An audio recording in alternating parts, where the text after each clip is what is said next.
علی بن ابی طالب علیہ السلام اس ذات کو کہتے ہیں کہ جس کا کلام جہان بشریت کی ہدایت کے لیے، جس کا کلام عالم بشریت کی ہدایت کی، نذیرا للعالمین یعنی پورے عالم بشریت کی ہدایت کے لیے.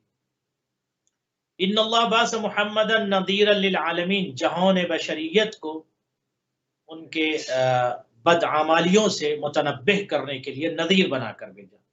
امیناً علی التنزیل. اب آپ یہاں دیکھیں کہ کتنا عظیم فقرہ موسی صاحب مولا کائنات نے استعمال کیا، کتنا عظیم فقرہ استعمال کیا. فقرہ کیا ہے کہ جو اللہ نے تنزیل یعنی قرآن، جو کلام الہی کا جو نزول ہوا، اس کلام الہی کا امین بنا کر رسول اللہ کو بھیجا. What does it mean؟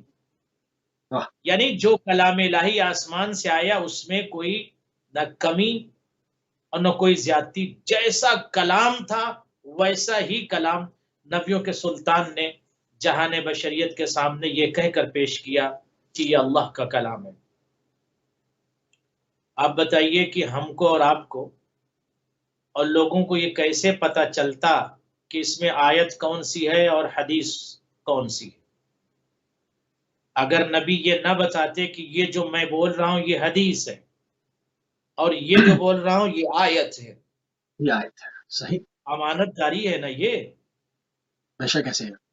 اگر سرکار انبیاء، سردار انبیاء، سرتاج انبیاء، زبدۃ الانبیاء، جمال انبیاء، نور انبیاء یہ نہ بتاتے کہ یہ آیت ہے اور یہ جو میں اب بول رہا ہوں یہ حدیث ہے، تو ہم کو اور آپ کو اور جہان بشریت کو کیسے پتہ چلتا؟ لوگ تو اپنی فضیلت کے لیے جعلی حدیثیں گڑوا لیتے ہیں، لیکن نبی نے آیت کو آیت کہا، حدیث کو حدیث کہا. اسی بات کو مولا نے ارشاد فرمائے کہ امیناً علی التنزیل، میرا رسول، میرا نبی، میرا پیغمبر، میرا مرسل اعظم وہ ہے کہ جس کو اللہ نے اپنے کلام کا امین بنایا. غور فرمایا آپ نے، اپنے کلام کا امین بنایا. وَأَنْتُمْ مَعْشَرَ الْعَرَبِ عَلَى شَرِّ دِينٍ. اے عرب کے لوگوں، اے معاشر عرب، اے عرب کے گروہ، جی عَلَى شَرِّ دِينٍ، تم جو ہے بدترین دین پر تھے. شر دین یعنی بدترین دین، شریر ترین دین پر چلتے تھے یعنی غلط راستے پر تم تھے. وفی شر دارین، اور بدترین گھروں میں تم رہتے تھے. منیخون بین حجارت خشن و حیات سمن، اور تم کھردرے گھر اور زہریلے سانپوں میں تم بودوباش رکھتے تھے. تشربون الکدر، اللہ اکبر، وتاکلون الجشب. آپ کو کوئی خطبہ یاد آیا؟ تشربون الکدر، تم گدلا پانی پی لیا کرتے تھے، تم غلیظ پانی پی لیا کرتے تھے، تم گندا پانی پی لیا کرتے تھے. علی کے کلام کا امتزاج کلام حضرت زہرا سلام اللہ علیہا سے. جناب زہرا نے بھی جب خطبہ دیا تو کیا ارشاد فرمایا تھا؟ اسی سے ملتا جلتا لفظ استعمال فرمایا تھا کہ تم گدلے پانی کو پی لیا کرتے تھے. علی بن ابی طالب کا یعنی معصوم اسی کو کہتے ہیں کہ جس کی گفتگو میں امتزاج پایا جائے، بے شک ایسے. اللہ اکبر. امتزاج پایا جائے یعنی ایک معصوم کا کلام دوسرے معصوم کے کلام سے ملتا جلتا ہو، ملتا اس کی تائید ٹکرائے نہ معصوم کا کلام معصوم کے کلام سے، ٹکرائے نہ، صحیح، نہ آیت سے ٹکرائے نہ معصوم کا کلام معصوم سے ٹکرائے. بہت خوبصورت بات. یہ ہے معصوم. اسی لیے اہل بیت اطہار نے ارشاد فرمایا کہ جب تم کو یہ علم نہ ہو کہ یہ کلام کس کا ہے، یعنی مولا علی کی حدیث ہے کہ امام حسن کی حدیث ہے، تو جس کی طرف چاہو منسوب کر دو. قال علی کہہ دو، قال الحسن کہہ دو، قال الحسین کہہ دو. کیوں؟ اس لیے کہ ہم میں سب کے سب محمد ہیں اور ہمارے کلام میں کوئی اختلاف نہیں. جو علی کا کلام ہے وہی امام حسن کا، وہی آخری حجت کا. آگے بڑھیے. مولا فرماتے ہیں اے عرب کے گروہ، تم پتھروں کے کھردرے مکان میں زندگی گزارتے تھے. تشربون القدر، گدلا پانی پی لیا کرتے تھے. تاکلون الجشبا، تم جھوٹا موٹا گھٹیا کھانا کھاتے تھے. تسفکون دماءکم، تم خوریزی کرتے تھے، قتل و غارت کرتے تھے، لہو بہاتے تھے. تقطعون ارحامکم، اور تم ایک دوسرے کے قرابت کو قطع کیا کرتے تھے، ارحام کو قطع کیا کرتے تھے، رشتے کو توڑ دیتے تھے، رشتے کو قطع کرتے تھے، ارحام کے قاطع تھے. الاسنام فیکم منصوبتن، اور تمہارے درمیان اور تمہارے سامنے بت گڑے ہوئے تھے. تم بت قدوں کے پجاری تھے، تم بتوں کے پجاری تھے. والآثام بکم معصوبتن، اور گناہ تم سے لپٹے ہوئے تھے، تم گناہوں میں لپٹے ہوئے تھے. اس کا مطلب یہ ہے کہ علی بن ابی طالب جب یہ کلام ارشاد فرما رہے تھے اس وقت کوئی تو بنی امیہ کا بدزن، بد شکل، بدنما فرد رہا ہونا چاہیے جو یہ کہہ دے کہ علی آپ یہ کیا ارشاد فرما رہے ہیں، آپ ہمارے لیے ایسا کہہ رہے ہیں، نعوذ باللہ آپ کے آباء و اجداد نے بھی بت پرستی کی، نعوذ باللہ ثم نعوذ باللہ. مگر نہ بولنا، خاموش رہنا، اور علی کا جلال و حشم اور اسی جلال ابو طالبی کے ساتھ بولنا کہ گدلا پانی پینے والے تم لوگ، جھوٹا موٹا کھانے والے تم لوگ، بتوں کے پجاری تم لوگ. اور سارے جہان عرب کی خاموشی یہ بتا رہی تھی کہ علی اور علی کا سارا خاندان یعنی آبا و اجداد حضرت ابو طالب اور سارا کے سارے آبا و اجداد پاک، مطہر اور معزز اور مبجل اور محترم تھے، اور سب کے سب دین خدا کے پابند تھے. یہ مولا کائنات کا عظیم ترین کلام ہے جو مولا نے جہان بشریت کو مخاطب ہو کر ارشاد فرمایا. اب میں ایک جملہ کہہ کے پھر آگے سوال کی طرف بڑھوں گا اور جواب کی طرف، کہ ضرورت اس بات کی ہے کہ ہم علی بن ابی طالب کے اس کلام کو دنیا کے سامنے پیش کریں. یعنی رسول کو بعنوان امین پیش کیا مولا کائنات نے، اور یہ بتایا کہ رسول اللہ کو اللہ نے امین بنا کے بھیجا. تو جو کلام کا امین ہے کیا وہ ولایت کا امین نہیں ہوگا؟ جس کی ولایت کا اعلان کرنے کا حکم خدا دے گا اسی کی ولایت کا تو اعلان ہوگا. کہ ہر ایرے غیرے اور سڑک پر چلنے والے ابناء الشوارع اور جنگلات میں پیدا ہونے والے افراد کو ولایت کا اعلان کر دیں گے، ان کو ولایت، ایسا نہیں ہے. نہ رسول کے پاس یہ اختیار ہے کہ ولایت بانٹتے ہوئے چلیں، نہ کسی نبی کو یہ اختیار ہے کہ وہ امامت اور ولایت یا خلافت بانٹتے ہوئے چلیں. ہاں، اعلان خلافت، اعلان ولایت، اعلان امامت یہ کرنے کا حکم دیا جاتا ہے. امام، خلیفہ اور ولی صرف اور صرف اللہ بناتا ہے. یہ تمام ناظرین غور سے بات سمجھ لیں کہ اللہ نے جب پہلے فرد کو اس کائنات میں بھیجا اس وقت بھی اعلان کیا، انی جاعل فی الارض خلیفہ، میں ارض پر، زمین پر خلیفہ میں بنا رہا ہوں، میں بنانے والا ہوں. اس کا مطلب خلیفہ خالق بناتا ہے، مخلوق خلیفہ نہیں بناتی. صحیح. خطبہ نمبر 26 پہ قبل بعثت کے حالات کے اوپر جو مولا امیر المومنین حضرت علی بن ابی طالب علیہ السلام کا فرمان ہے اور جو گفتگو ہے وہ متن کے ساتھ، اس کی تشریح کے ساتھ، اس کے ترجمے کے ساتھ، اس کے اصل متن کی شکل میں آپ کے سامنے پیش کی. تھوڑی سی بات کو مزید آگے بڑھائیں گے. ابھی خطبہ نمبر 26 ہی چل رہا ہے کہ رسول اللہ کی رحلت کے بعد جو مولا امیر المومنین کو حالات درپیش ہوئے اور جس سے آپ جو ہے وہ ایک گوشہ نشینی آپ نے اٹھانی پڑی، اس کے اوپر آپ نے خود گفتگو فرمائی ہے. قبلہ وہ کیا کلام ہے؟ امیر المومنین اس کو کس طرح سے بیان کرتے ہیں؟ وہ کیا حالات تھے؟ وہ کیا سیاسی ماحول بن چکا تھا کہ مولا امیر المومنین کو، جن کو کہ خدا نے امام بنایا، اور امام اس کو بیان کر رہے ہیں کہ انہوں نے گوشہ نشینی اختیار کرنی پڑی. کلام معصوم سے خود ہم سنیں گے. ناظرین اور موسی صاحب یہ عرض کر دوں کہ یہ خطبہ جو 26 آپ کی خدمت پیش کر رہا ہوں، یہ نہروان کی طرف متوجہ ہونے سے پہلے مولا متقیان نے اس خطبے کو ارشاد فرمایا تھا. اس کے 3 ٹکڑے ہیں. پہلے میں بعثت کا تذکرہ کیا، وہ آپ کے سامنے بیان کیا، اور دوسرے جز میں گوشہ نشینی کے جو حالات پر تذکرہ کیا وہ آپ کی خدمت پیش کر رہا ہوں۔ دوسرا ٹکڑا مولا کائنات کا عظیم بیان، علی کی زبانی، علی کی کہانی۔ فنظرت فیضا لیس لی معین الا اہل بیتی۔ فنظرت، جب میں نے دیکھا، کیا دیکھا؟ میں نے جب نگاہ اٹھا کے دیکھا، فیضا لیس لی معین، تو مجھے کوئی میرا معین نظر نہیں آیا، کوئی مددگار، کوئی مساعد، کوئی مددگار مجھے نظر نہیں آیا۔ یہ خطبہ رسول اللہ کی رحلت کے بعد کا ہے، اور فرمایا آپ نے، یعنی یہ جز، یہ بھاگ، یہ حصہ، یہ پارٹ رحلت کے بعد کا ہے۔ جب رسول اللہ کا انتقال ہو گیا، لوگوں نے سازشیں کی اور سقیفہ میں جانے کے بعد خود ساختہ افراد کو خلیفہ چن لیا، اور چن کر یہ بہانہ اور تبریر پیش کیا کہ جنگی حالات ہو رہے تھے اس لیے ہم نے فلاں کو خلیفہ بنا دیا۔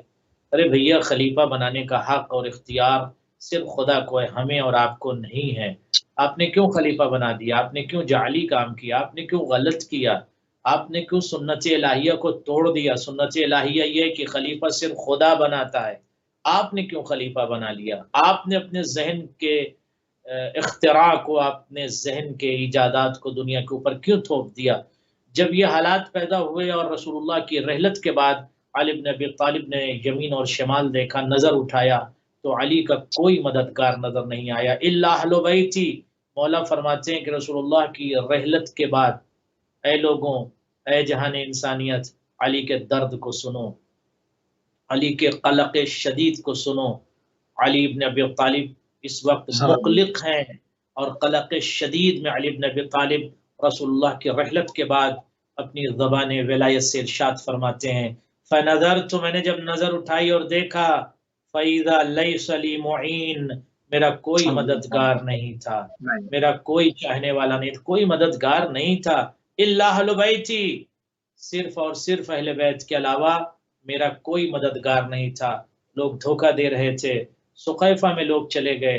جب نبی کے ساتھ دھوکہ ہو سکتا ہے، نبی کے جنازے کو چھوڑا جا سکتا ہے، نبی کو پریشان کیا جا سکتا ہے، نبی کی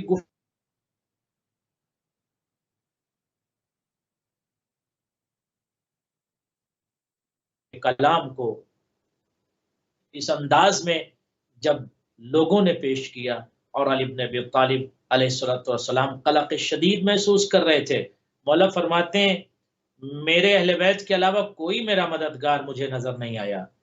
فَظَنِنْتُ بِهِمْ عَنِ الْمَوْتِ وَغْضَيْتُ عَلَى الْقَضَاءِ، میں نے انہیں موت کے منہ میں ڈھکیلنے سے چشم پوشی کی، آنکھیں بند کر لی، کیونکہ کوئی مددگار نہیں تھا، چند میرے چاہنے والے، چند اہل بیت اطہار تھے، تو میں نے موت کے منہ میں ڈھکیلنے سے چشم پوشی کی، یعنی میں نے موت کے منہ میں ان کو نہیں ڈھکیلا۔ کیوں؟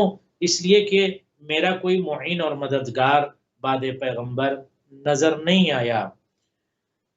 وَعَضَيْتُ عَلَى الْقَضَاءِ وَشَرِبْتُ عَلَى الشَّجَاعِ وَصَبَرْتُ عَلَى أَخْذِ الْقَدَمِ وَعَلَى أَمَرَّ مِنْ طَعْمِ الْأَلْقَمِ۔ مولا فرماتے ہیں کہ آنکھوں میں خسک و خاشاک تھے، آنکھوں میں میرے درد تھا، چبھن تھی، رسول اللہ کی رحلت اور نبی کا جانا اور لوگوں کی طرف سے دغا بازی، غداری اور میری خلافت کو چھین لینا، سقیفہ میں چلے جانا، دغا کرنا، دھوکہ کرنا، آنکھوں میں خس و خاشاک، مگر میں نے پھر بھی چشم پوشی کی، آنکھ بند کر لی۔ یعنی مولا کے اس جملے پر پھر سے غور کریں، یعنی اگر کسی کی آنکھ میں کانٹا ہو، آنکھ بند نہیں کی جا سکتی، درد ہوتا ہے۔ آنکھ میں اگر کانٹے چپ جائیں تو آنکھ بند نہیں کر سکتا کوئی شخص۔ مولا فرماتے ہیں میری آنکھوں میں کانٹے تھے، خش و خاشاک، پھر بھی میں نے چشم پوشی کی، یعنی آنکھ بند کر لی۔ حلق میں پھندے تھے، میرے حلق میں پھندے تھے، مگر میں نے غصہ و غم کے گھوٹ کو میں نے پی لیا۔ حلق میں میرے پھندے تھے، مگر میں نے پی لیا، اور اس کے باوجود زیادہ تلخ ترین، یعنی مولا کا وعلا امر من طعم القم، یعنی بہت کڑوے حالات اور بہت کڑوے گھونٹ کو میں نے پی لیا، یعنی سخت ترین حالات، سخت ترین سچویشن، اور بہت کڑوے شربت کو میں نے پی لیا جس کو پینا آسان نہیں ہوتا. یعنی مولائے متقیان یہ ارشاد فرماتے ہیں آنکھوں میں میرے چبھن تھی.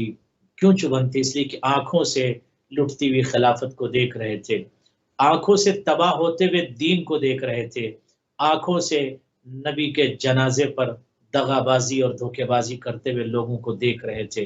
1.25 لاکھ حاجی، 1.25 لاکھ کا مجمع غدیر میں تھا، بخن بخن کی صدا، مگر قبر پیغمبر لاش پیغمبر پر کہاں گئے یہ افراد؟ سقیفہ میں جاتے ہوئے، علی کو دھوکہ دیتے ہوئے، جنازے کو چھوڑتے ہوئے، خلافت کو لوٹتے ہوئے، دین کو تباہ کرتے ہوئے. ان تمام چیزوں کو علی جب دیکھ رہے تھے تو ظاہر ہے کہ ایک چبھن آنکھوں میں، ولایت کی آنکھوں میں یہ درد، یہ قلق، یہ الم شدید، مگر اس کے باوجود سخت ترین حالات میں مولا فرماتے ہیں میں نے صبر کیا، صبر کیا. تو یہ علی بن ابی طالب کا درد تھا جو خطبہ نمبر 26 کے دوسرے ٹکڑے میں مولا نے اپنے قلق کو، اپنے درد کو جہان بشریت کے سامنے پیش کیا کہ کیا سچویشن اور کیا حالات تھے، اور ان حالات سے علی گزرے ہیں. صبر کے دامن کو تھام لیا علی نے. جی. اور اسی کے آخری جز کی طرف آگے بڑھیں گے. معاویہ اور عمر عاص کے درمیان جو قول و اقرار ہوا تھا اس کا بھی ذکر جو ہے وہ مولا امیر المومنین نے خطبہ نمبر 26 میں کیا. وہ کیا تھا قبلہ، اس کے اوپر بھی گفتگو فرماتے ہیں. تیسرا ٹکڑا اس خطبے کا ناظرین، خطبہ نمبر 26 میں وَلَمْ يُبَاعِ حَتَّى شَرَطَ أَنْ يُؤْتِي عَلَى الْبَيْعَةِ ثَمَنًا فَلَا ظَفِرَتْ يَدُ الْبَائِعِ وَخَزِيَتْ أَمَانَةُ الْمُبْتَاعِ فَخُذُوا لِلْحَرْبِ أُهْبَتَهَا وَعِدُّوا لَهَا عُدَّتَهَا. مولا متقیان نے اس ٹکڑے میں ارشاد فرمایا کہ وَلَمْ يُبَاعِ حَتَّى شَرَطَ أَنْ يُؤْتِي عَلَى الْبَيْعَةِ ثَمَنًا. اس نے اس وقت تک معاویہ کی بیعت نہیں کی جب تک کہ یہ شرط سے اس نے منوا نہ لی کہ اس بیعت کی قیمت ادا کرے گا. اور فرمایا آپ نے بیعت کی قیمت ادا کرے گا. فَلَا ظَفِرَتْ يَدُ الْبَائِعِ، اس بیعت کرنے والے کے ہاتھوں کو فتح و فیروز مندی نصیب نہ ہوئی، اور خریدنے والے کو وَخَزِيَتْ أَمَانَةُ الْمُبْتَاعِ، اور خریدنے والے کو کے معاہدے کو ذلت و رسوائی حاصل ہوئی. یعنی مولا یہ بتانا چاہتے ہیں کہ دغا بازی، دھوکے بازی، دولت کا استعمال، معامرہ، سازش، دنیا آج سمجھ لے. اب میں یہاں پر بون القوسین ایک جملہ کہہ دوں، ہندوستان کی خبر آج پوری دنیا میں گونج رہی ہے. کچھ لوگ پہنچے اور علی بن ابی طالب کے فرزند ہندوستان کے سینے پہ سوئے ہوئے سید معین الدین چشتی کی درگاہ پر جا کر یہ نعرے لگانے لگے معاویہ کا صدقہ، معاویہ کا صدقہ دے دو، معاویہ.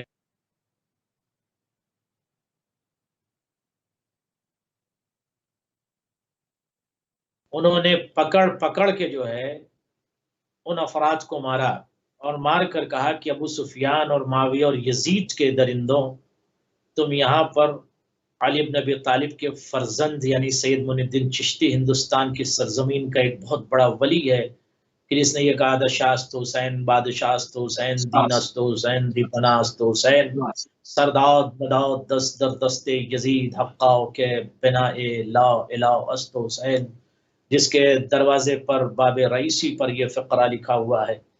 تو اس عظیم شخصیت کے دروازے پر جا کر جب معاویہ کا تذکرہ کیا تو ان لوگوں نے پکڑ کے بہت مارا اور دوڑا کے کہا کہ یہاں حسین کا تذکرہ کرو، یہاں اہل بیت کا تذکرہ کرو، یہاں علی کرو. یا کوئی تو ہے جو نظام ہستی چلا رہا ہے، وہی خدا ہے.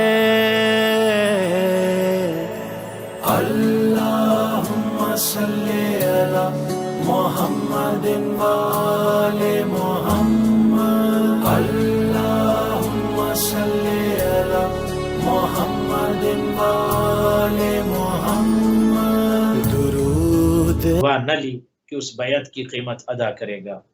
اور فرمایا آپ نے بیعت کی قیمت ادا کرے گا. فلا ظفرت ید البائع، اس بیعت کرنے والے کے ہاتھوں کو فتح و فیروز مندی نصیب نہ ہوئی اور خریدنے والے کو. وخزیت امانت المبتاع، اور خریدنے والے کو کے معاہدے کو ذلت و رسوائی حاصل ہوئی.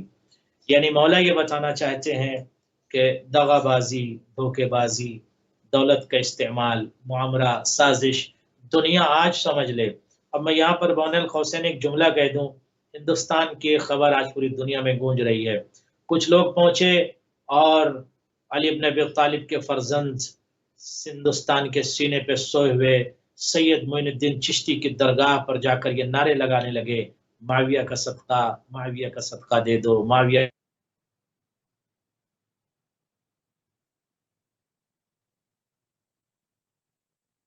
انہوں نے پکڑ کے جو ہے ان افراد کو مارا اور مار کر کہا کہ ابو سفیان اور معاویہ اور یزید کے درندوں، تم یہاں پر علی بن ابی طالب کے فرزند یعنی سید معین الدین چشتی ہندوستان کی سرزمین کا ایک بہت بڑا ولی ہے کہ جس نے یہ کہا تھا شاست حسین، بادشاہ است حسین، دین است حسین، دی پناہ است حسین، سرداد بداد دست در دست یزید حقاؤ کے بنا لا الہ است حسین، جس کے دروازے پر باب رئیسی پر یہ فقرہ لکھا ہوا ہے. تو اس عظیم شخصیت کے دروازے پر جا کر جب معاویہ کا تذکرہ کیا تو ان لوگوں نے پکڑ کے بہت مارا اور دوڑا کے کہا کہ یہاں حسین کا تذکرہ کرو، یہاں اہل بیت کا تذکرہ کرو، یہاں علی کرو، یہاں حسین کرو، یہاں یزید اور یزید کے باپ کا اور یزید کے دادا ابو سفیان کا تذکرہ کرو گے تو یہاں پر تمہیں یہ نعرہ نہیں لگانے دیا جائے گا. تو سلام ہو ایسے حسینیوں کو، سلام ہو ایسے چشتی خادمین کو کہ جنہوں نے یہ واضح کر دیا کہ اہل بیت اطہار کا عشق جب دل میں آ جاتا ہے تو نجس افراد کی محبت دل میں نہیں آتی. تو مولا فرماتے ہیں غور کیجئے گا، فخذوا للحرب اہبتھا، مولا فرماتے ہیں کہ لو اب وقت آ گیا کہ تم جنگ کے لیے تیار ہو جاؤ. فخذوا للحرب اہبتھا، وقت آ گیا للحرب، جنگ کے لیے تیار ہو جاؤ. وَأَعِدُّوا لَهَا عُدَّتَهَا، اور ساز و سامان کو، جنگ و قتال و حرب کے حالات بالکل سامنے ہیں، لہٰذا ساز و سامان کو تیار کر لو. فقط شبہ لذاہا، اور اس کے ساز و سامان کو تیار کر لو. کیوں؟ اس لیے کہ شعلے مولا نے کہا بھڑک چکے ہیں. وعلی صناہا، اور لپٹیں اس کی، شعلوں کی لپٹیں بلند ہو رہی ہیں. واستشعر الصبر فإنه عدا إلى النصر، اور لباس صبر کو پہن لو، لباس صبر کو اوڑھ لو کہ اس سے نصرت و کامرانی تمہیں حاصل ہو جائے گی. کس بات سے؟ کا لباس صبر، لباس صبر کو اوڑھ لو. یعنی اگر تم جنگ میں جا رہے ہو، قتال کے لیے جا رہے ہو، تو وہاں پہ بھی صبر کے دامن کو نہیں چھوڑنا. یہ خطبہ علی بن ابی طالب کا وہ قلق شدید، وہ درد شدید، وہ چبھن، وہ درد اور وہ لفظوں میں قلق اور درد ہے کہ نہروان کی طرف جب متوجہ ہو رہے تھے، اس سے قبل مولا نے اس خطبے کو ارشاد فرمایا تھا. یہ خطبہ نمبر 26 مکمل ہوا. جی الحمدللہ خطبہ نمبر 26 جو ہے وہ یہاں پر مکمل کر لیا گیا اپنی پورے متن کے ساتھ، اور اس کی ترجمہ، اس کا ترجمہ اور اس کی تشریح بھی اس کے ساتھ شرح بھی فرمائی قبلہ نے. اور اب آگے فوراً بڑھیں گے خطبہ نمبر 27 کے اوپر. خطبہ نمبر 27، اس خطبے میں مولا امیر المومنین حضرت علی بن ابی طالب علیہ السلام نے جہاد کے متعلق گفتگو فرمائی ہے، اور اس کی اب آپ شرح کریں گے تو اس میں تھوڑا سا فی زمانہ جو جہاد کی شکل کو ایک دہشت گردی سے جوڑا گیا، جس سے پوری دنیا میں، پورے عالم کے اندر عالم اسلام کی بدنامی ہوئی اور ناحق مسلمانوں کے ذریعے سے مسلمانوں کا خون بھی بہایا گیا. یہ جو نام دیا گیا اس جہاد کو، اس کو بھی واضح فرمائیے گا، اور جس جہاد کے بارے میں مولا امیر المومنین نے اس خطبے میں نورانی گفتگو فرمائی ہے اس کا متن، تشریح اور اس کا جو ہے وہ شرح بھی بیان فرما دیں. ناظرین، خطبہ نمبر 27 خطبہ نمبر 27 جو خطبۃ الجہاد اور نہج بلاغہ کی زینت بنے ہوئے علی بن ابی طالب کے کلمات اس خطبے میں موجود ہیں. اب میں علی بن ابی طالب کے کلام کا آغاز کرتا ہوں اور آپ تک علی بن ابی طالب کی صدا کو پہنچاتا ہوں کہ دیکھیے علی بن ابی طالب جہان بشریت سے مفہوم جہاد، معنی جہاد، وجوب جہاد اور انداز جہاد، ان تمام موضوع پر اور حالات پر علی بن ابی طالب نے کھل کر بہت واضح الفاظ میں گفتگو فرمائی ہے، وہ آپ غور فرما لیں۔ مولا فرماتے اما بعد فإن الجہاد، ان جب لفظ ان لگتا ہے عربی ادب میں تو مزید ریب کو، شکوک کو، ابہام کو، اوہام کو ختم کرتا ہے لفظ ان، اور یقین کے معنی دیتا ہے۔ ان فإن الجہاد، یقیناً جہاد، باب من ابواب الجنتی، جہاد جو ہے جنت کے دروازوں میں سے ایک دروازہ ہے۔ فتحہ اللہ لخاصۃ اولیائہ، اس دروازے کو فتحہ اللہ یعنی اللہ نے کھولا ہے، لخاصۃ اولیائہ اپنے خاص اولیاء کے لیے، خاص افراد کے لیے، خاص دوستوں کے لیے، خاص چاہنے والوں کے لیے جہاد کے دروازوں کو کھولا ہے۔ What does it mean؟ یعنی جہاد ہر شخص کے لیے نہیں ہے، ہر فرد جہاد نہیں کر سکتا، ہر شخص کو جہاد کا حکم نہیں ہے، خاص لوگوں کے لیے جہاد کا دروازہ کھولا گیا ہے، خاص ولیوں کے لیے جہاد کا دروازہ کھولا گیا ہے۔ وَهُوَ لِبَاسُ التَّقْوَىٰ، آگے بڑھیے۔ جہاد کے مفہوم کو دنیا کیا سمجھ رہی تھی اب تک؟ جہاد کا مطلب یہ ہے کہ سڑکوں پہ نکل آؤ، گردنوں کو کاٹو، اور اس کے بعد جو ہے پرچم داعش کی طرح بنا لو اور پریپیئر بالکل اللہ اکبر کہہ کے نہر دجلہ کو لہو لہان کر دو، مسلمانوں کی گردنوں کو کاٹو، یہ جہاد ہے؟ نہیں، یہ دہشت گردی ہے، یہ ٹیررزم ہے، یہ دھوکہ ہے، یہ دین نہیں ہے، یہ اسلام نہیں ہے، یہ انسانیت نہیں ہے۔ مولا نے فرمایا جہاد کسے کہتے ہیں؟ ہوا لباس التقویٰ، جہاد پرہیزگاری کا لباس ہے۔ اگر کوئی شخص جہاد کر رہا ہے تو اس کے اندر پرہیزگاری، جہاد کا مطلب پرہیزگاری، جہاد کا مطلب پاک ہونا، جہاد کا مطلب غیبت سے پاک۔ جہاد کا کیا مطلب ہے؟ جہاد کا مطلب کوشش کرنا، لڑنا، نفس سے لڑنا، گناہوں کے مقابلے میں بالکل کھڑے رہنا اور گناہ کو اپنے اوپر حاوی نہ ہونے دینا، یہ جہاد ہے۔ نفس امارہ کے مقابلے کھڑے رہنا، یہ ہے جہاد۔ مظلوم کی مدد کرنا، یہ ہے جہاد۔ تاریکی میں علم کا چراغ جلانا، یہ ہے جہاد۔ بیواؤں اور یتیموں کی مدد کرنا، یہ ہے جہاد۔ مظلوموں کی مدد کرنا، نصرت کرنا، یہ ہے جہاد۔ ظالموں کے سامنے آنکھوں میں آنکھیں ڈال کر ان سے قتال کرنا، یہ ہے جہاد۔ جہاد کا مطلب یہ نہیں ہے کہ اٹیک کرنا، جہاد کا مطلب ہے تقویٰ۔ علی بن ابی طالب نے بتا دیا، دیکھ لو نہج بلاغہ پڑھ کے، جو اس خطبے سے باہر جو جائے وہ جہاد نہیں، ٹیررزم ہے، اور جو علی کے کلام کے مطابق ہو وہ ہے جہاد۔ مولا فرماتے وَهُوَ لِبَاسُ التَّقْوَىٰ، جہاد پرہیزگاری کا لباس ہے، لباس تقویٰ ہے۔ تقویٰ ہے کہ نہیں اس کے اندر؟ دیکھو تقویٰ ہے تو وہ انسان واقعا مومن ہے، یعنی مجاہد جو ہوتا ہے وہ سب سے پہلے متقی ہوتا ہے، کیونکہ وہ اپنے نفس امارہ سے لڑتا ہے۔ غیبت کر رہا ہے اگر کوئی شخص تو مجاہد نہیں ہو سکتا، حسد کر رہا ہے تو مجاہد نہیں ہو سکتا، کسی کو ہرٹ کر رہا ہے تو مجاہد نہیں ہو سکتا۔ You are not allowed to hurt anyone, you are not allowed to attack anyone. وَدِعُ اللَّهِ الْحَسِينَةِ، اور اللہ کی محکم ذرا ہے، وَجُنَّتُهُ الْوَثِيقَةِ، اور مضبوط سپر ہے کیا؟ جہاد۔ فَمَن تَرَكَهُ رَغْبَةً عَنْهُ، جو جہاد کو چھوڑ دے گا۔ جہاد کا کیا معنی؟ تلوار لے کر نکل جاؤ۔ جہاد کا مطلب نفس امارہ سے لڑو۔ نفس کہتا غیبت کرو، آپ مت کرو، لڑ جاؤ نفس سے۔ نفس کہتا ہرٹ کرو، آپ ہرٹ نہ کرو کسی کو۔ نفس کہتا بیک بائٹنگ کرو، آپ بیک بائٹنگ نہ کرو۔ نفس کہتا جیلیسی کرو، آپ حسد نہ کرو کسی سے۔ نفس کہتا ظلم کرو، you are in power now, but آپ ظلم نہ کرو۔ نفس سے لڑ جانا، نفس امارہ سے ٹکرا جانا، لباس تقویٰ پہن کے، یہ ہے جہاد۔ یہ مولا کہنا چاہتے ہیں۔ فمن ترکہ رغبتن ہو، جو جہاد کو چھوڑ دے،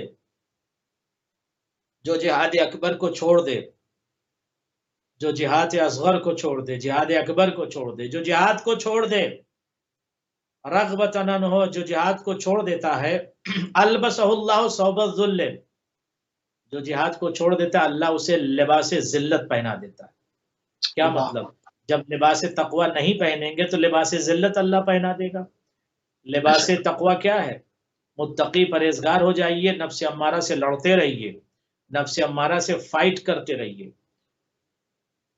نفس کی اسلیوری اور نفس کی غلامی سے خود کو آزاد رکھیے، نفس کی غلامی میں زندگی نہ گزاریے۔ Don't be the slave of soul, you should be the free totally from slave of soul. Once you will be the free from slavery of soul, تب آپ مجاہد ہیں، اور اگر نفس کے غلام ہیں تو آپ مجاہد نہیں ہیں۔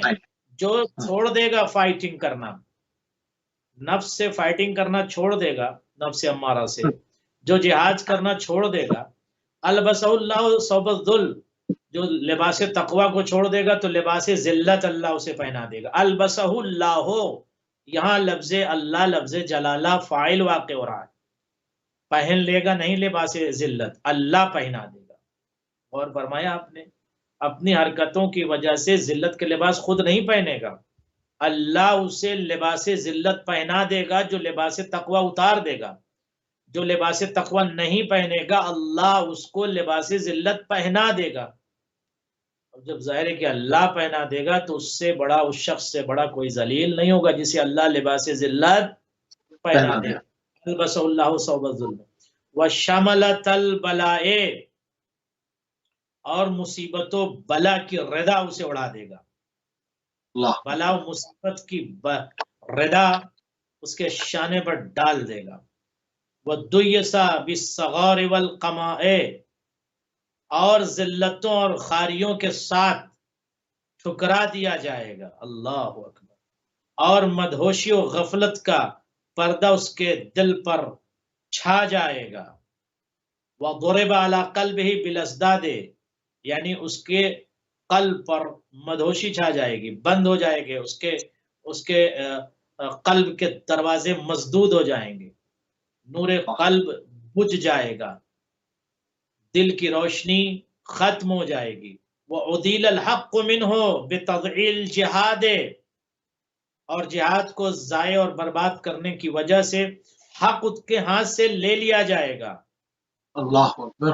حق کو چھوڑ دینے کی وجہ سے حق اس کے ہاتھ سے لے لیا جائے گا، حق اس سے چھین لیا جائے گا۔ جب حق کو چھین لیا جائے گا تو بے حق ہو جائے گا، یعنی باطل پرست ہو جائے گا۔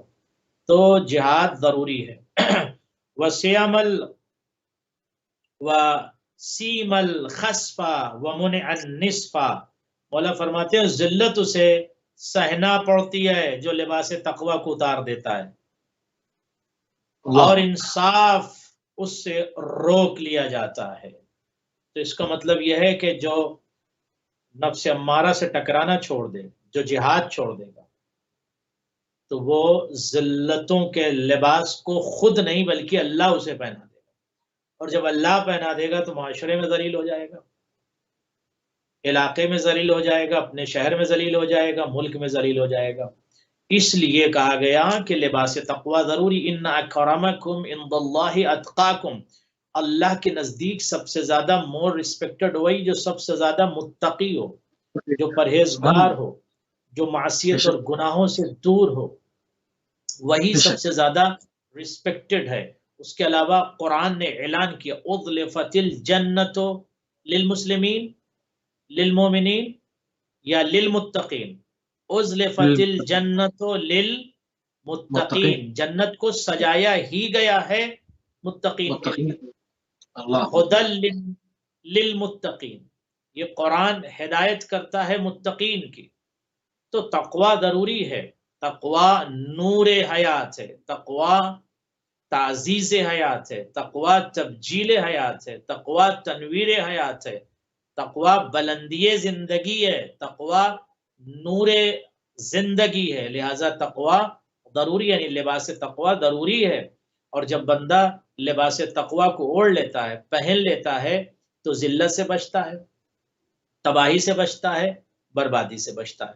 تو مولا یہی کہنا چاہتے ہیں کہ جوانوں، نماز، روزہ، حج، زکوٰۃ، خمس، تشیع، مسلمان، یہ تمام چیزیں ایک طرف، مگر تقوی واجب ہے، امپورٹنٹ ہے۔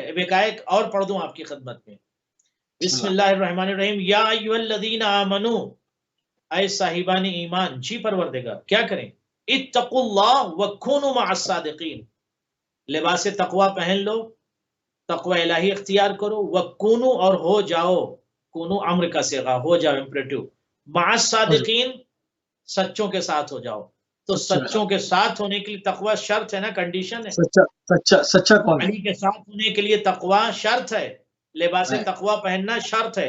اب آج اس فقرے کے بعد تمام جہان تشیع اور جہان مسلمین اس بات کو سمجھ لیں کہ علی کرنا بہت زیادہ ثواب ہے، اہل بیت کا تذکرہ کرنا بہت زیادہ ثواب ہے، بلکہ نور حیات ذکر اہل بیت، مگر تقوی ضروری ہے۔ بغیر تقوی اہل بیت کی محبت کام نہیں آئے گی، تقوی ضروری ہے۔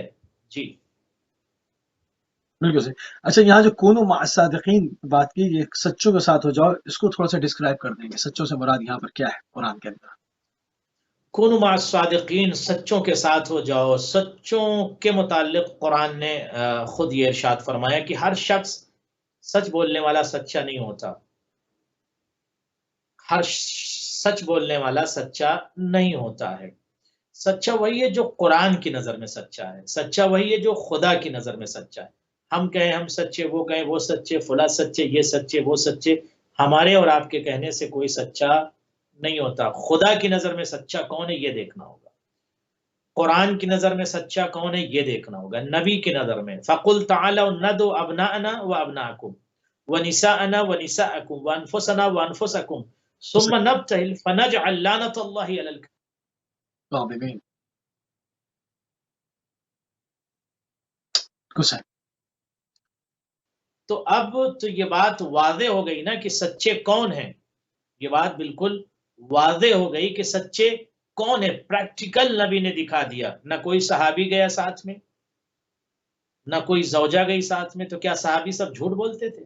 ارے کچھ تو صحابی سچے بھی تھے نا، حضرت سلمان بھی تھے، حضرت دیگر جو ہے مقداد، ابو ذر، جتنے بھی آپ بہت سارے صحابیوں کا نام لے لیں، بہت سارے صحابی سچے بھی تھے، مومن بھی تھے، متقی بھی تھے۔ مومن ہونا، سچے ہونا الگ بات ہے، مگر آج مباہلہ میں اسی کو جانا ہے کہ جس کے پاس یہ قدرت ہے، یہ اختیارات ہیں کہ اگر وہ اشارہ کر دے تو جبل اپنی جگہ کو چھوڑ دے، جو پہاڑوں کو چلا سکتے ہوں، جو جبل کو چلا سکتے ہوں، ان ہستیوں کو مباہلہ میں جانا ہے۔ یعنی ان ہستیوں کو جب دیکھا ہے عیسائیوں نے تو یہ جملہ کہا کہ یہ واقعاً عند اللہ اتنے سچے ہیں کہ یہ پہاڑوں کو چلا سکتے ہیں، ہم ان سے مباہلہ نہیں کریں گے۔ تو یہ بات واضح ہو گئی عند الجمیع کہ سچے جو ہے اہل بیت اطہار ہیں، سچے انوار خمسہ ہیں، سچے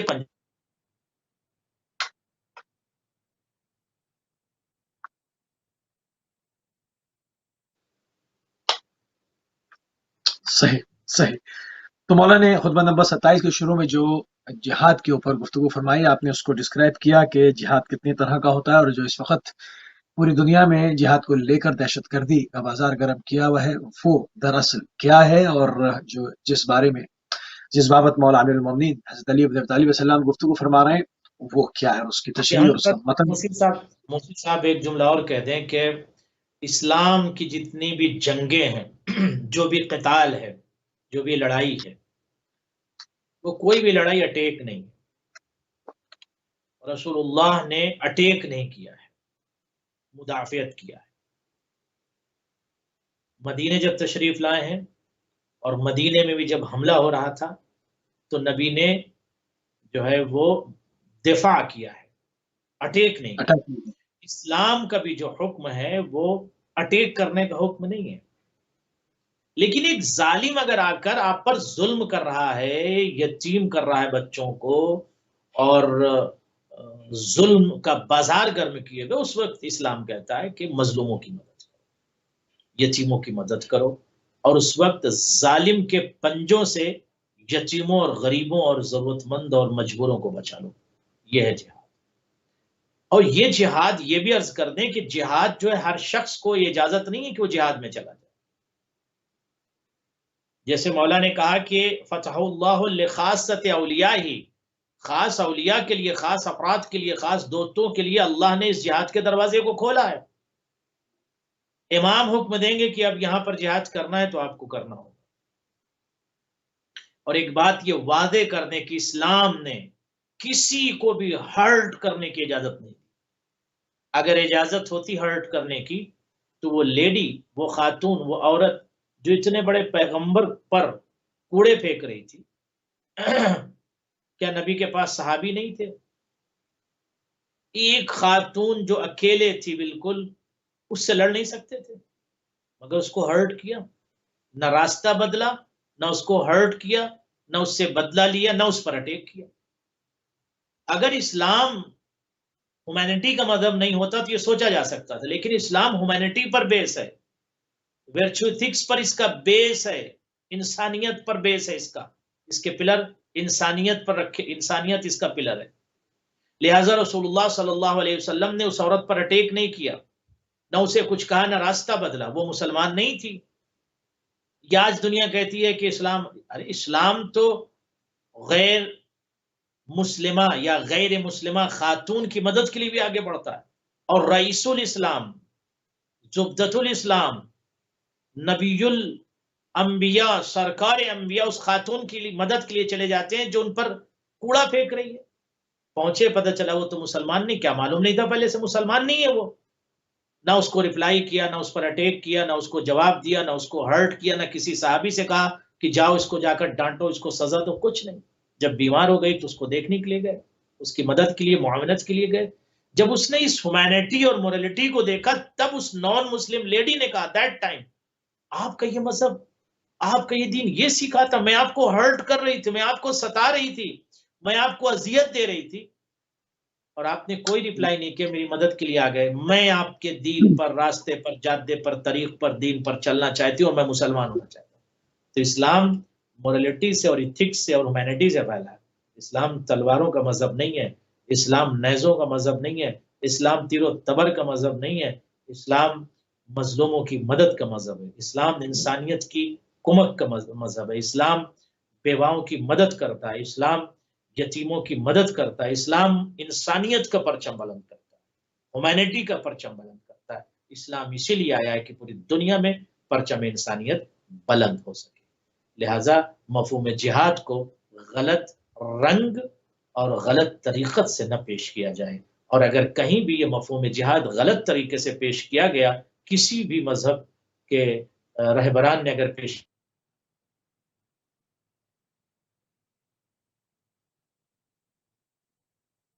تو صحیح بات ہے.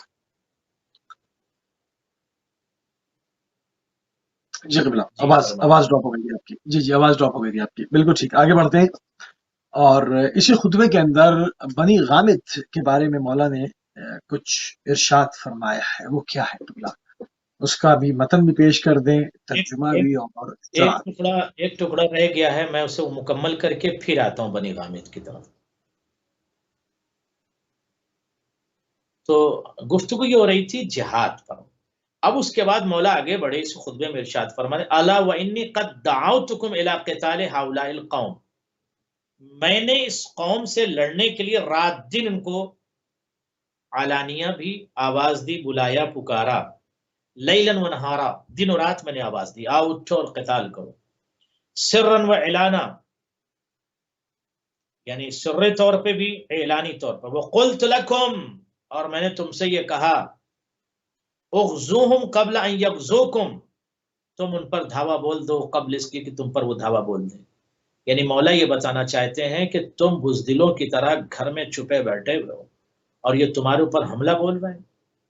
یہ مولا فرمانا چاہتے ہیں کہ بزدلی اسلام کو پسند نہیں ہے. اگر تمہارے اوپر کوئی حملہ کرے تو تم ریپلائی کرو، تم اسے جواب دو، تم اس اٹیک کا جواب دو جو تمہارے اوپر اٹیک ہو رہا ہے. مولا نے پہلے خبر دے دی کہ تمہارے اوپر اٹیک ہوگا، اور تم اغزوم قبل ان یغزوم، قبل اس کی کہ تم کو قتل کر دیں، تم پر وہ حملہ کر دیں، تم اٹھو. فواللہ ما غزیا قوم قط فی عقر دارہم الا ذلوا، مولا فرماتے ہیں کہ خدا کی قسم جن افراد قوم پر ان کے گھروں کے حدود کے اندر ہی حملہ ہو جاتا ہے. اب آپ لفظوں پہ غور کریں، گھروں کے حدود کے اندر ہی جن قوموں پر حملہ ہو جاتا ہے، اس کا مطلب یہ کہ حملہ ہو رہا ہے نا، اس کا جواب دینا جہاد ہے. یہ تھوڑی کہ جا کے حملہ کریے، اس سے لڑیے، کسی کے ملک میں جائیے لڑیے، یہ سب تو دہشت گردی ہے. مسجد میں پھٹ جائے آپ پر حملہ ہو رہا ہے، آپ کے گھر پر حملہ ہو رہا ہے، آپ کی ناموس پر حملہ ہو رہا ہے، یہ ریپلائی کرنا جہاد ہے. مولا فرماتے ہیں کہ خدا کی قسم جن افراد قوم پر ان کے گھروں کے حدود میں حملہ ہو جاتا وہ ذلیل و خوار ہوتے ہیں. یعنی انسان بزدل کی طرح گھر میں بیٹھا ہوا ہے اور اس پہ حملہ ہو گیا. بھائی اپنے آپ کو تیار رکھے نا، ورنہ گھر پہ آپ بیٹھے ہوئے ہاتھ پہ ہاتھ رکھے ہوئے تو آپ ذلیل تو ہو ہی جائیں گے. فتوکلتم وتخاذلتم، اللہ اکبر. مولا فرماتے ہیں لیکن تم نے جہاد کو دوسروں پر ٹال دیا اور ایک دوسرے کی مدد سے پہلو تنی کرتے رہے، خود کو بچاتے رہے، خود کو روکتے رہے.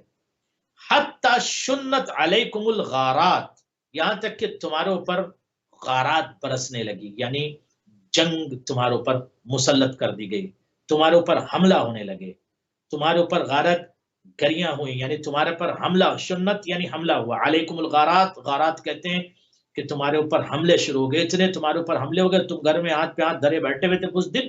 وملکت علیکم الاوطان، ارے تم کتنے بزدل اور عجیب ترین لوگ. ملکت علیکم الاوطان، تمہارے اوطان پر، وطن کی جمع اوطان ہے، وطن تو آپ سمجھتے ہیں، اوطان اس کی جمع. ملکت علیکم الاوطان، تمہارے وطنوں کو قبضہ کر لیا گیا، تمہارے شہروں کو، تمہارے اوطان کو زبردستی تم سے چھین لیا گیا، قبضہ کر لیا گیا، اور تم ہاتھ پہ ہاتھ دھرے بیٹھ رہے. یہ جہاد کا مفہوم ہے، اپنے وطن کو بچانا، اپنے شہر کو بچانا، اپنے عشیرے کو، اپنے قبیلے کو، اپنے افراد کو، اپنے ملک کو بچانا، یہ جہاد ہے.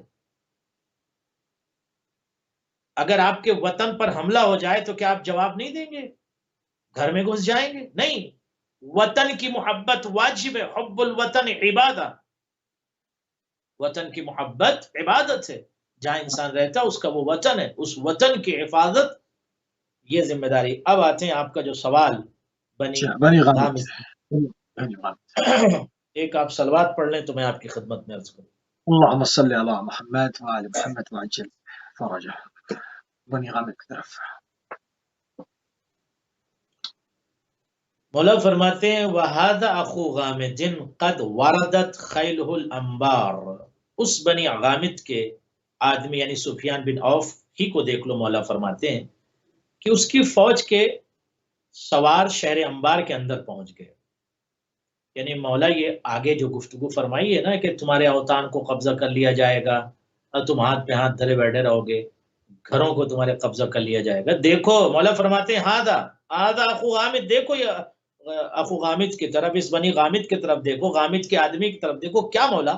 قد وردت خیلہ الانبار، دیکھ لو اس کی فوج کے سوار جو ہے وہ انبار کے شہر انبار تو آپ جانتے ہی ہیں اور سمجھتے ہیں، انبار عراق میں ایک جگہ ہے. شہر انبار کے اندر پہنچ گئے. وقد قتل حسان ابن حسان البکری، حسان ابن حسان البکری کو انہوں نے قتل کر دیا. یہی تو مولا فرماتے ہیں کہ بزدلی ٹھیک نہیں ہے، جری رہو، باصل رہو، شجاع رہو، اوطان تمہارے قبضہ ہو جائیں گے، وطن قبضہ. دیکھو اٹھو، دیکھو وہ انبار میں، انبار کی طرف دیکھو. بنی غامد نے کیا کیا؟ کہا حسان ابن حسان البکری کو قتل کر ڈالا. یہی تو مولا کہتے ہیں تم کو میں بیدار کر رہا، تمہاری بات سمجھ میں نہیں آئی، دیکھو حسان ابن حسان البکری کو قتل کر ڈالا. وَأَزَالَ خَيْلَكُمْ عَنْ مَصَالِحَهَا، اور تمہارے محافظ سواروں کو سرحدوں سے ہٹا دیا، تمہارے محافظ سواروں کو حدود سے ہٹا دیا، بارڈر سے ہٹا دیا، چونکہ تم گھر میں یوں ہی بیٹھے رہے. وَلَقَدْ بَلَغَنِي، اور مجھے یہ بات بھی بتائی گئی، اطلاع ملی. کیا مولا؟ أَنَّ الرَّجُلَ مِنْهُمْ، کہ ان میں سے ایک آدمی کَانَ يَدْخُلُ عَلَى الْمَرْأَةِ الْمُسْلِمَةِ، مجھے یہ بھی اطلاع ملی ہے کہ اس جماعت کے ایک آدمی مسلمان ذمہ عورتوں کے گھروں میں گھس جاتا تھا اور ان کے پیروں سے کڑے اور ہاتھوں سے کنگن اور گلوبند اور گوشوارے اتار لیتا تھا. اللہ اکبر. اب آپ دیکھیں جب اس طرح کا اٹیک ہوگا تو جہاد ضروری ہے نا کہ عورتوں پر ظلم ہو رہا ہے، گلوبند کو چھینا جا رہا ہے، حملے ہو رہے ہیں. غلط بلغنی ان الرجل منهم كان يدخل على المرأة المسلمة والاخرى الموعدة فينتدي حجلها. تو وہ کیا کرتا تھا کہ وہ شخص گھس جاتا تھا پیروں سے جو ہے کڑے کو اتارتا تھا، قلبہا و قلائدہا، کنگن کو، گلوبند کو، گوشوارے کو، قلائد کو اتارتا تھا، ورعاساہا، اور ما تمنا منہ الا بالاسترجاء والاسترحام، اس سے حفاظت کو کوئی ذریعہ ان کے پاس نہیں تھا، یعنی خود کو وہ بچا نہیں سکتے تھے ایسے اشخاص سے، ایسے مجرم سے، ایسے اٹیک کرنے والوں سے نہیں بچا پاتا تھا، کیونکہ تم لوگ بزدل ہو. سوائے اس کے کہ کیا کلمت ما تمنا منہ الا بالاسترجاء. استرجاء کیا ہے؟ کلمت استرجاء ہم لوگ پڑھتے ہیں انا للہ و انا الیہ راجعون. جب یہ کہا جائے نا کلمت استرجاء تو آپ سمجھ لیجئے انا للہ و انا الیہ راجعون.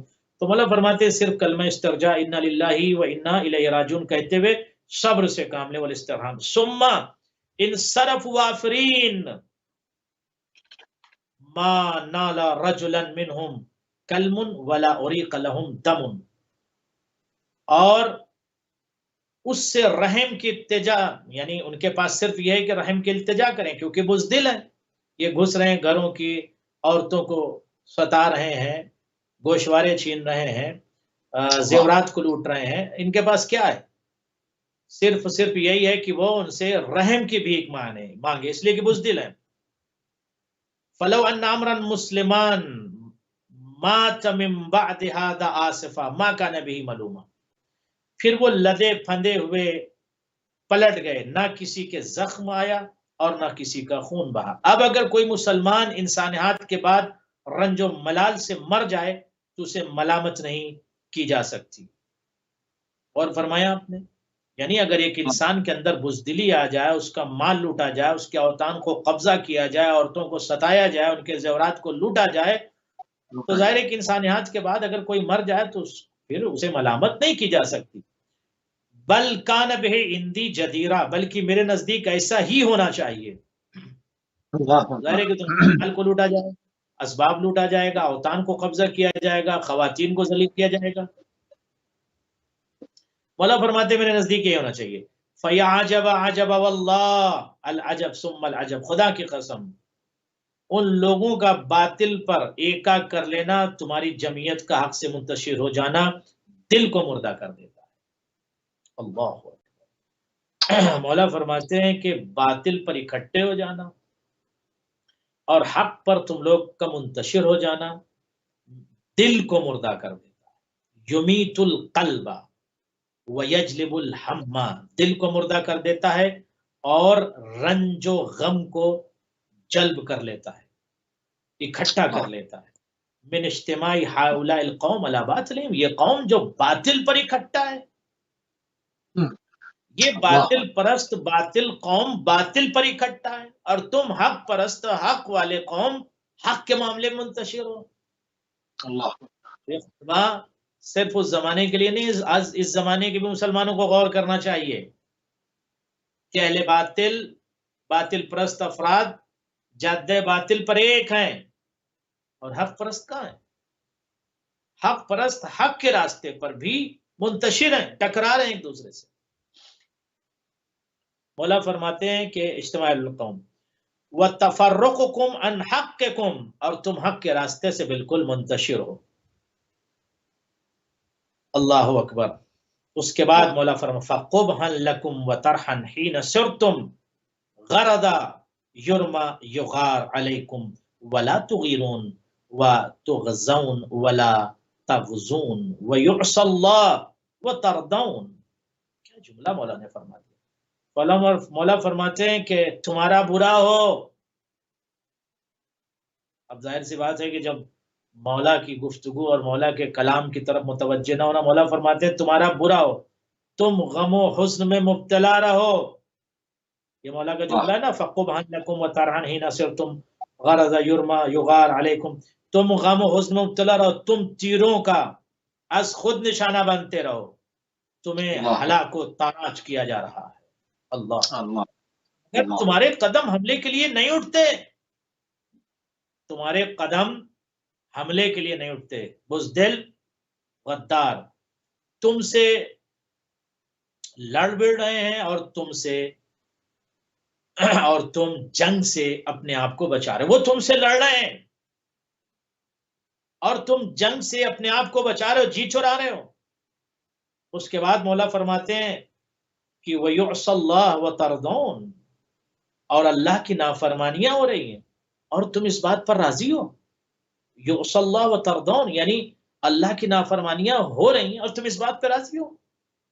وہ باطل پر منتشر نہیں ہے, ایک ساتھ ہیں, اور تم حق پر منتشر ہو. ان کا امام باطل پرست ہے, تمہارا امام مرکز حق ہے. تم حق پر چلنے کا دعویٰ کرتے ہو پھر بھی منتشر ہو. تمہارے پر حملہ ہو رہا ہے, تمہیں لوٹا جا رہا ہے, مگر پھر بھی تمہارے اندر غیرت نام کی کوئی چیز نہیں ہے. یعنی مولا نے اس قوم کے حالات کو بیان کرتے ہوئے فرمایا کہ بزدلی اور امام کے حکم کو نہ ماننا, امام کے پیغام کے مطابق زندگی نہ گزارنا تباہی ہے. لہذا جب جس وقت امام معصوم جو بھی حکم دے اس کے مطابق ہمیں زندگی گزارنا, جیسا معصوم کہے ویسا ہمیں اور آپ کو اس دور میں بھی جیسے امام چاہے ویسے ہمیں زندگی گزارنا.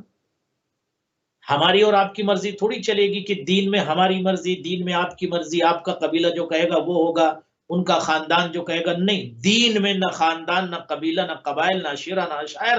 دین میں وہی ہوگا جو شریعت کا حکم ہوگا, جو نبی کہیں گے, جو معصوم کہیں گے وہی ہوگا, اور اسی بات پر ہم سب کو عمل کرنا چاہیے. کامیابی کی دلیل امام کی بات ماننا ہے, امام کے راستے پر چلنا ہے. بالکل صحیح, بالکل صحیح. آخری اور پوائنٹ کی طرف آگے بڑھیں گے تیزی کے ساتھ.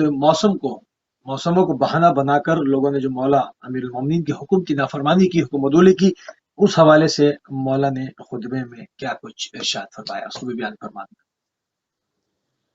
ہاں, ظاہر سی بات ہے کہ کچھ لوگ ایسے ہوتے ہیں نا کہ تبریر پیش کرتے ہیں, بہانہ پیش کرتے ہیں, جس کو اردو میں بہانہ کہتے ہیں, عربی میں تبریر کہتے ہیں. تو کچھ لوگ جو ہے وہ تبریر پیش کرتے ہیں, جو بزدل ہوتے ہیں, دھوکے باز ہوتے ہیں. ان سے ابھی آپ بات کیجئے تو کچھ کہیں گے, حالات کے اوپر ڈال دیں گے, موسم ٹھیک نہیں, حالات ٹھیک نہیں, سچویشن درست نہیں ہے, اور آپ کو مشورہ دینے لگیں گے. مولا فرماتے ہیں فَإِذَا أَمَرْتُكُمْ, جب ہم نے تم کو حکم دیا, کیا حکم دیا؟ بِالسَّيْرِ إِلَيْهِمْ, کہ جاؤ ان کی طرف بڑھو. فی ایام الحر, گرمی کے موسم میں جب ہم نے تم سے کہا ان کی طرف بڑھو, جاؤ ان کی طرف بڑھو. قلتم, تو تم نے فوراً جواب دیا کیا؟ حاذی حمارۃ القیظ امہلنا, ارے مولا یہ تو انتہائی شدت گرمی کا زمانہ ہے, امہلنا, ہمیں تھوڑا مہلت دیں, گرمی تھوڑا کم ہو جائے تو پھر ہم آگے بڑھیں, نکلیں. آپ غور فرما رہے ہیں, یعنی امام حکم دے رہا, معصوم حکم دے رہا, اسے نہیں پتا, موسم اور مواسم کا وہ خبیر اور اخبر نہیں ہے. معصوم علیہ الصلاۃ والسلام کو کیا مواسم کا علم نہیں ہے؟ جو مواسم و عواصف کے حالات سے باخبر اور اخبر ہو, اس سے کرے مولا حاضی حمارۃ القیظ امہلنا, مولا یہ تو بہت ہی شدت گرمی کا زمانہ ہے, امہلنا, ہمیں مہلت دیجیے ابھی تھوڑا. کیا؟ یسبخ عنا الحر, تھوڑا سا مہلت, اتنی مہلت دے دیجیے کہ گرمی کا زور تھوڑا سا ٹوٹ جائے, تھوڑا سا گرمی ہلکی ہو جائے, کم ہو جائے. اس کے بعد مولا نے کہا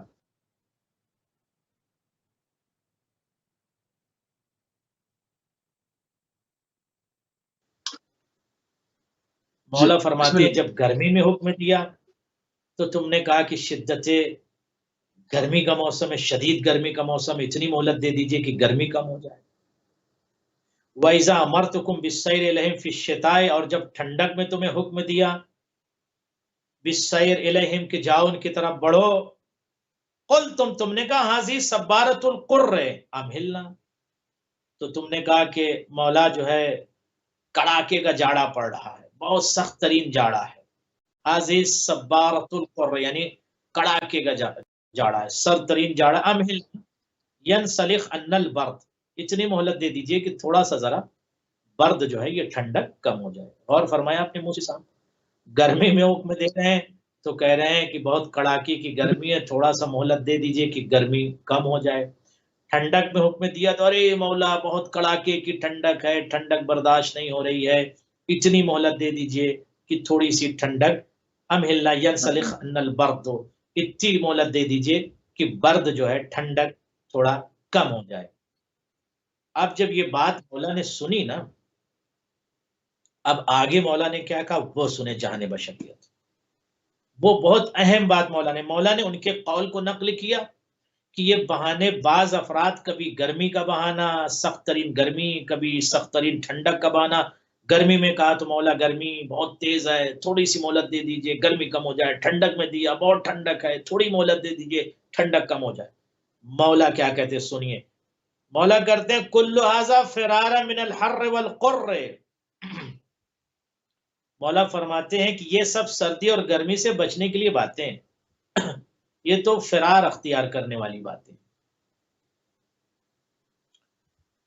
فَإِذَا كُنْتُم مِّنَ الْحَرِّ وَالْقُرِّ تَفِرُّونَ، جب تم ٹھنڈک سے اور گرمی سے، حر اور قر یعنی ٹھنڈک سے اور گرمی سے، تفرون بھاگ رہے ہو، ٹھنڈک سے اور گرمی سے تم بھاگتے ہوئے نظر آ رہے ہو، تفرون فرار اختیار کرتے ہوئے نظر آ رہے ہو۔ مولا نے تفرون کا لفظ استعمال کیا، تفرون فرار اختیار کرتے ہوئے نظر آ رہے ہو۔ فَأَنْتُمْ وَاللَّهِ، خدا کی قسم تم لوگ، من السیف افر، تو تلوار سے تو اس سے زیادہ بھاگنے والے نظر آؤ گے۔ اور فرمایا آپ نے جب تم کو گرمی برداشت نہیں ہو رہی، جب تم سے ٹھنڈک برداشت نہیں ہو رہی ہے، تم گرمی میں بھاگ رہے ہو، تم ٹھنڈک میں بھاگ رہے ہو، تو جو گرمی اور ٹھنڈک سے بھاگے اور گرم موسم اور ٹھنڈ موسم کا بہانہ کرے، مولا فرماتے ہیں یہ فرار ہے، من الحر والقر، یہ ٹھنڈک اور گرمی سے فرار ہے۔ فَإِذَا كُنْتُم مِّنَ الْحَرِّ وَالْقُرِّ تَفِرُّونَ، جب تم ٹھنڈک اور گرمی سے تفرون فرار اختیار کرو، فَأَنْتُمْ وَاللَّهِ مِنَ السَّيْفِ أَفَرُّ، تو تلوار کے نام سے تو تم اور بھاگنے لگو گے جب گرمی سے اتنا ڈر رہے ہو، جب گرمی سے اتنا ڈر رہے ہو، جب ٹھنڈک سے اتنا ڈر رہے ہو، تو تلوار کے نام سے تو اور فرار اختیار کرو گے۔ اب اس کے بعد جو جملہ مولا نے کہا، جو بہت عظیم جملہ ہے، جو مجھے بھی بہت پسند ہے، اور میں بھی ان جملوں کو زینت مجلس بناتا ہوں، وہ اب میں پیش کر رہا ہوں، اس کو غور سے موسوی صاحب آپ سنیں اور ناظرین بھی اس کلام کو سنیں۔ اس کے بعد مولا فرماتے ہیں بہت عظیم جملہ ہے، یہ ساری باتیں ہو گئی، گرمی سے بھاگنے والے، ٹھنڈک سے بھاگنے والے، مولا کہتے ہیں تم فراری ہو، فرار اختیار کرنے والے ہو، بہانے باز ہو۔ جب تم ٹھنڈک اور گرمی سے بھاگتے ہو تو تلوار کی نوک دیکھ کر کتنی تیز فرار اختیار کرو گے۔ اس کے بعد مولا اب یہاں جو جملہ کہتے ہیں، you very important to understand, very important to record this sentence, very important to understand this saying of Imam Ali, very important to convey this message of Ali ibn Abi Talib. یا اشباح الرجالی، اے مردوں کی شکل و صورت والے نامرد، یہ میں تھوڑی کہہ، اشبح الرجال، یہ تو مولا کہہ رہے ہیں، نکل بے عباس کا جملہ اگر میں کہوں تو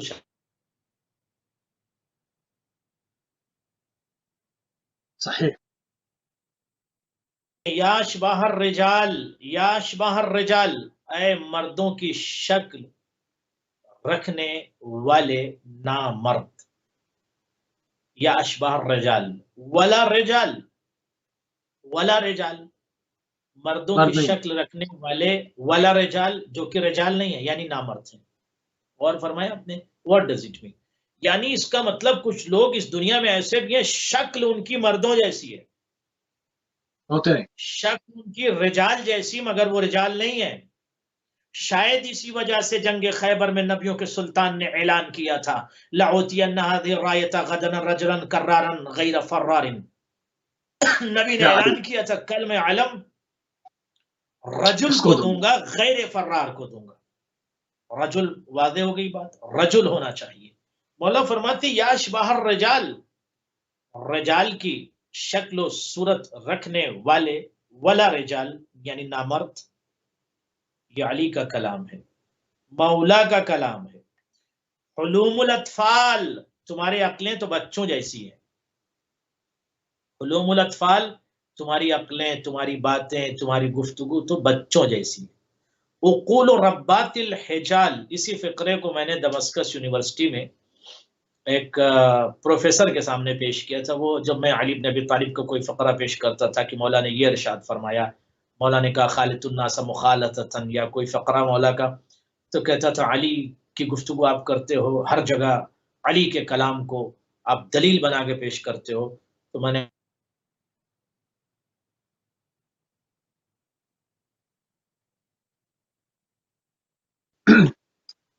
نے کہا کہ عرب میں اور ادب میں کوئی شخص ادیب نہیں بن سکتا جب تک علی بن ابی طالب کے کلام کے جمالیات کو اور حسن کلام کو نہ سمجھے.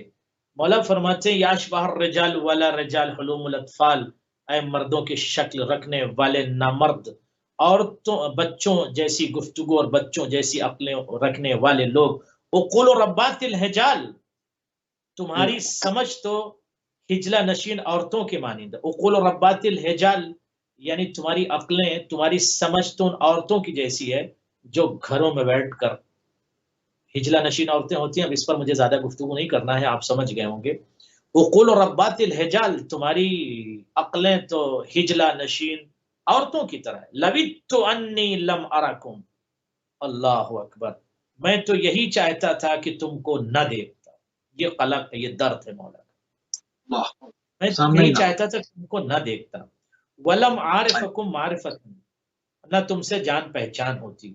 واللہ جرت ندما وعاقبت صدما، ایسی شناسائی جو ندامت کا سبب اور رنج و اندوہ کا باعث بنی. یہ ایسی شناسائی جو ہمارے اور تمہارے درمیان ہوئی، رنج و اندوہ اور غم کا باعث بنی، اس لیے کہ تم اشباہ رجال ہو ولا رجال، تم نامرد ہو. قاتلکم اللہ. کتنے منٹ رہ گئے آپ کے پاس موزی صاحب؟ جی ہمارے پاس تقریباً 6 سے 7 منٹ ہیں. قاتلکم اللہ، اللہ تمہیں مارے، اللہ تم کو مار ڈالے، اللہ تم کو قتل کر دے. اشباہ رجال ہو نا تم. لقد ملأتم قلبی قیحا، تم نے میرے دل کو درد سے بھر دیا. وشحنتم صدری غیظا، اور میرے سینوں کو غیظ و غضب سے بالکل بھر دیا ہے، مملو کر دیا ہے. میرے سینے کو تم نے غیظ و غضب سے بھر دیا ہے. وجرعتمونی نغبت تحمام انفاسا، اور تم نے مجھے غم و حزن کے جرعے پے در پے پلائے ہیں. غم و حزن مسلسل تم نے ہمیں دیا. میں نے درد و غم کے گھونٹ کو مسلسل پیا ہے، تم نے مجھے غم و اندوہ کے گھونٹ کو مجھے مسلسل پلایا. وافسدتم علی رائی، نافرمانی کر کے تم نے میری تدبیر اور رائے کو تباہ کر دیا. اللہ. وافسدتم علی رائی بالعصیان والخذلان، تم نے ہماری رائے اور ہماری گفتگو کو، تدبیر کو تم نے گناہ کر کے، نہ مان کے، نافرمانی کر کے تم نے تباہ کر دیا. حتی لقد قالت قریش، یہاں تک کہ قریش کہنے لگے ان ابن ابی طالب رجل شجاع، علی مرد شجاع ہیں. ولیکن لا علم له بالحرب، لیکن جنگ کے طور و طریقت سے واقف نہیں ہے. یہ تمہاری وجہ سے ہوا، تمہاری بزدلی کی وجہ سے قریش یہ چیخنے اور چلانے لگے ہمارے متعلق، اس طرح کی باتیں کرنے لگے غیر مناسب. للہ ابوہم، اللہ ان کا بھلا کرے. وَهَلْ أَحَدْ مِنْهُمْ أَشَدُّ لَهَا مِرَاصًا، کیا ان میں سے کوئی مجھ سے زیادہ جنگ کی حالات اور جنگ کی مزاولت رکھنے والا میدان وغا میں میرے خبرے اور تجارب سے زیادہ کوئی اخبر ہے؟ مجھ سے زیادہ کوئی قتال کے حالات سے باخبر ہے؟ وَأَقْدَمْ فِيهَا مَقَامٍ مِّنِّي، کیا میرے بارے میں مجھ سے زیادہ کوئی جانتا ہے جنگ و قتال کے طریقت کو؟ تمہاری وجہ سے یہ قریش کے لوگ بولنے لگے ہیں، کیونکہ تم نے نافرمانی کی، تم نے قتال سے روگردانی اختیار کی، تم بزدل ہو، تم اشباہ رجال ہو.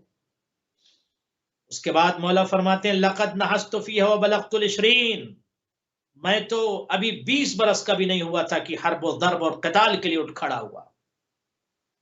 میں تو ابھی 20 برس کا بھی نہیں ہوا تھا کہ حرب و ضرب و قتال کے لیے اس وقت اٹھ کھڑا ہوا جب میری عمر 20 سال کی بھی نہیں ہوئی تھی. ما بلغت العشرین یعنی 20 کو کہتے ہیں. 20 سے بھی کم میری عمر تھی مگر میں اٹھ کر کھڑا ہو گیا اس وقت بھی. وَهَا أَنَا قَدْ ضَرَفْتُ عَلَى السِّتِّينَ اب تو میں 60 سے بھی اوپر کا ہو گیا ہوں.